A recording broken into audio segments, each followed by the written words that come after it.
Chaque paire a une inspiration unique. Dans les sur-mesures, j'invite les gens à voir qu'est-ce que je suis capable de faire. Mais les vraies sur-mesures, pour moi, c'est vraiment l'expérience que je vis avec la cliente, donc les dialogues, la connexion que je vais avoir avec elle, et les projets qu'on va dessiner à quatre mains. Une fois que j'ai les mesures de ma cliente, les volumes de ses pieds, je commence à sculpter en forme en bois. D'abord, j'ai dégrossi cette forme à l'aide d'un couteau à forme. Cet outil qu'on peut trouver aussi chez les sabotiers, c'est un outil qui me permet de dégrossir cette bouche de bois.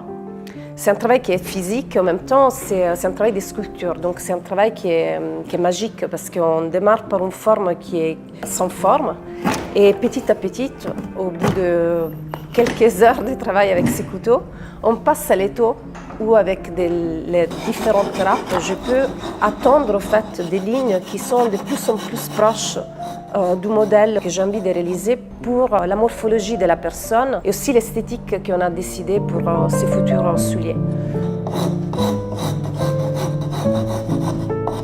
Donc c'est un travail qui est très long et c'est un travail qui me demande des allers-retours avec mon maître ruban et mes mesures pour pouvoir à chaque fois vérifier avec l'empreinte et la forme si la sculpture que je suis en train de réaliser elle est bien adaptée au volume de pied de la personne.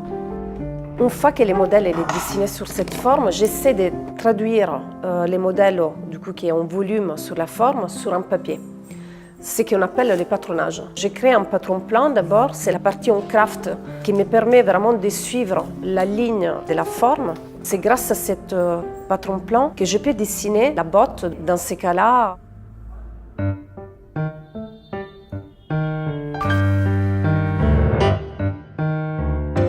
Je pose sur mon papier, je dessine des axes et j'essaye de reporter toutes les mesures.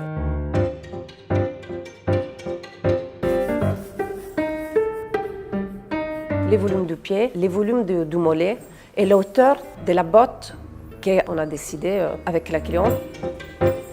C'est un patron qui me permet de pouvoir couper ensuite toutes les pièces en cuir qui vont servir à la réalisation de la tige. C'est la partie extérieure. Il y a 2 ans, avec Philippe Patienza, on est rentré dans les dispositifs maître d'art élève. J'ai la chance de pouvoir avoir ses conseils. Donc là, quand on regarde l'inclinaison de la jambe, c'est parfait. Oui, tu ne penses pas qu'elle faut incliner encore L'incliner un peu plus? Ouais. C'est très bien comme ça. D'accord. C'est toujours énormément enrichissant, cet échange qu'on peut avoir. Ça me permet de progresser et d'évoluer dans un métier où on apprend toujours. Donc c'est extrêmement précieux, cette présence et ces soutiens.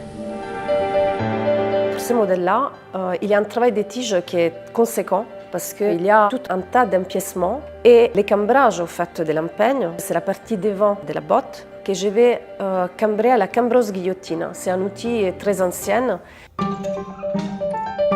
C'est un outil que j'aime beaucoup parce qu'il a plus de 100 ans d'histoire et encore aujourd'hui il fonctionne et ça m'aide énormément pour pouvoir casser la fibre de la peau qui reproduit du coup la courbe de la forme.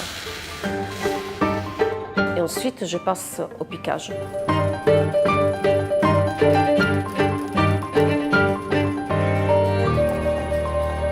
Une fois que la tige est réalisée, je prends ma forme en bois et je commence à monter la tige sur la forme en bois.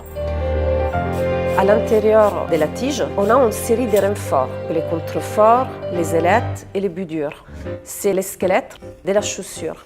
C'est des parties qui sont façonnées à la main dans du cuir qui permettent à la chaussure d'avoir une certaine solidité et en même temps permet au pied d'être protégé. L'objet chaussure, c'est un objet au fait qui ressemble beaucoup à une mini-architecture. À l'intérieur, il y a toute une structure avec son talon, la cambrure. Donc c'est vraiment les fondations d'une maison.